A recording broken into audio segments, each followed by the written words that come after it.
എനിക്ക് തോന്നുന്നു നമ്മുടെ നാട്ടിൽ ഈ വ്യാപാരികളെക്കുറിച്ച് വേണ്ടത്ര മറ്റു സമൂഹം മനസ്സിലാക്കിയിട്ടുണ്ടോ എന്നൊരു സംശയമുള്ള ഒരാളാണ് ഞാൻ. ദീർഘമായി പറയാനല്ല.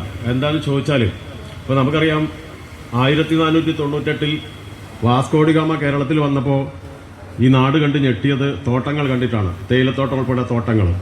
എന്നാൽ ഇന്ന് നാടിൻ്റെ പുരോഗതിയുടെ അടയാളം അതല്ല, ഇന്ന് തോട്ടങ്ങളല്ല. ഇന്ന് നാടിൻ്റെ പുരോഗതിയുടെ അടയാളം പട്ടണങ്ങളാണ്, നഗരങ്ങളാണ്. നഗരങ്ങൾ നിർമ്മിക്കുന്നത് വ്യാപാരികളാണ്. അല്ലാതെ ഒരു നഗരം നിർമ്മിക്കാൻ പറ്റത്തില്ല. അപ്പോൾ ഈ നാടിൻ്റെ പുരോഗതിക്ക് നിർണായകമായ പങ്ക് വഹിക്കുന്ന വ്യാപാരികൾ എത്ര ആദരണീയരാണ്.